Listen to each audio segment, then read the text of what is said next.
In my last video, I carried out an in-depth analysis and breakdown of this new image featuring the gorgeous and absolutely stunning Scarlett Johansson from the upcoming Jurassic World Rebirth. In this video, I'm going to take this breakdown forward as well as reveal some absolutely groundbreaking new info that has come out with regards to Jurassic World Rebirth, the upcoming addition to the Jurassic World saga, which is all set to hit theaters on the 2nd of July next year. But before I begin, I am just going to take a few seconds of your time to address something that has been on my mind for quite a while now.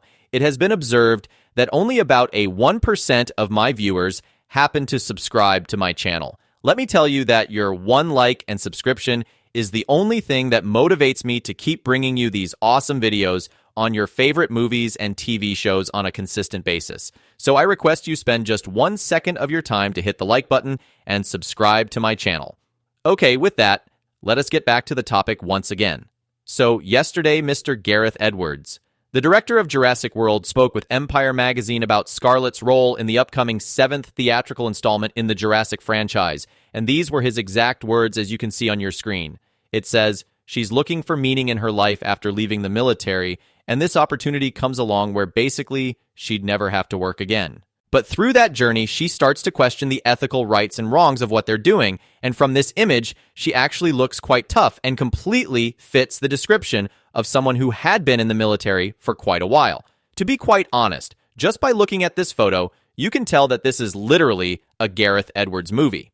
The dark gray sky in the background, along with the more serious-looking tone, already makes me more excited for Rebirth than the last 3 Jurassic movies combined. The moody color palette, the long grass along with the gun she's holding, and the overall location tells me that the director is cooking something very special here.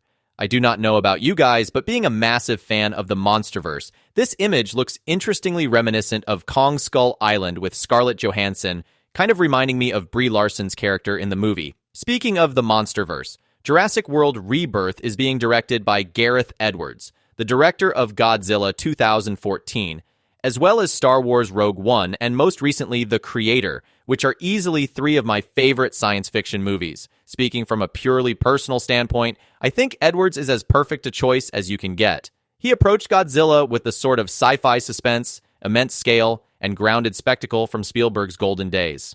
The Creator showed how much visual grandeur and world building could be achieved on a modest budget, even if the characters could have been worked on some. Coming back to Scarlett Johansson, one thing I can say with utmost confidence after following her movie career over the years is that she picks good projects for the most part.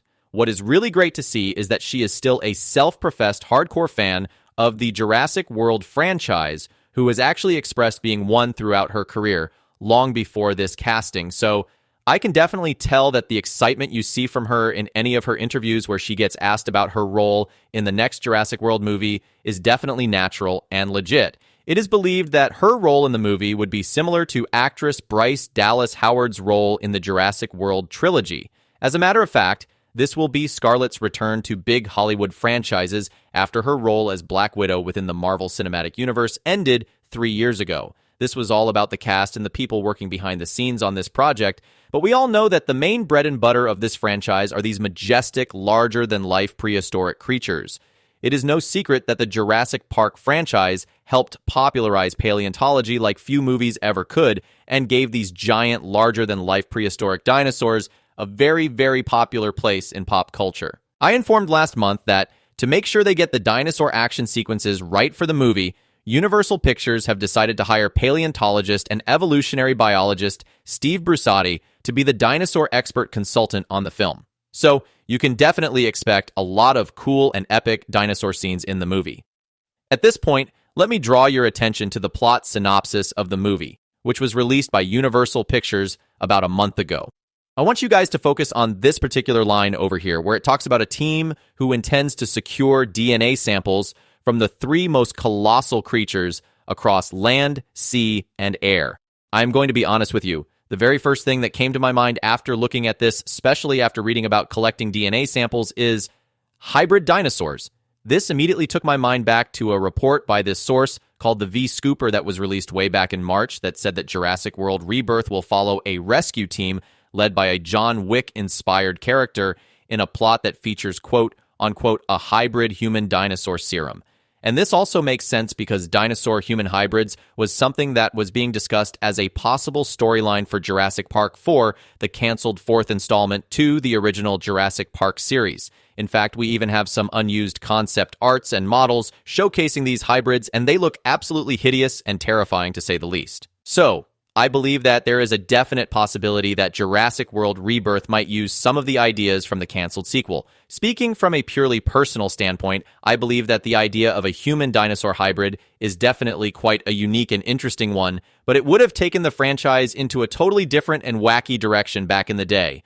But having said that, I believe this idea does have a small chance of working out now, almost 3 decades later, because with all the hybrids and modifications to dinosaurs done in the franchise, splicing them with human DNA doesn't seem all that far-fetched at the moment.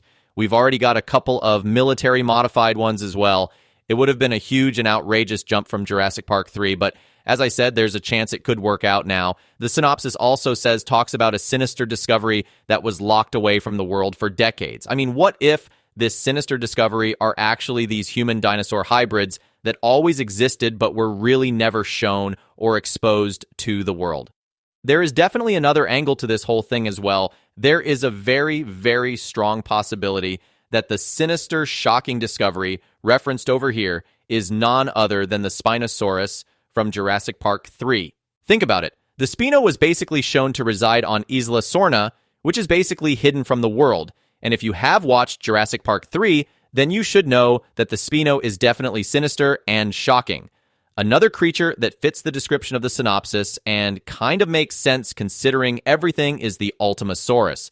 For those of you unaware, let me inform you that the Ultimasaurus is a dinosaur hybrid from the canceled Kenner toy line Jurassic Park Chaos Effect. It is made from the DNA of Tyrannosaurus rex, Triceratops, Velociraptor, Ankylosaurus, and Stegosaurus, making it a deadly fighting machine. Ultimasaurus, like the concept of the human-dinosaur hybrids, makes sense because the whole mission of this movie is about collecting DNA samples from multiple dinosaurs, so it makes sense that their final obstacle would be a hybrid that's a culmination of multiple creatures.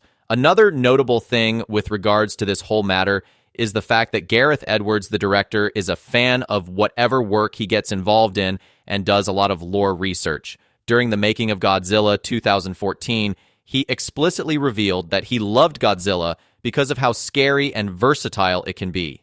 The only 2 dinosaurs that fits those categories are the Spinosaurus and the Ultimasaurus. Godzilla and Spinosaurus are unquestionably very similar in both appearances and behavior, so Gareth might have a degree of fondness for the Spino, which significantly increases the possibility of his return to the franchise.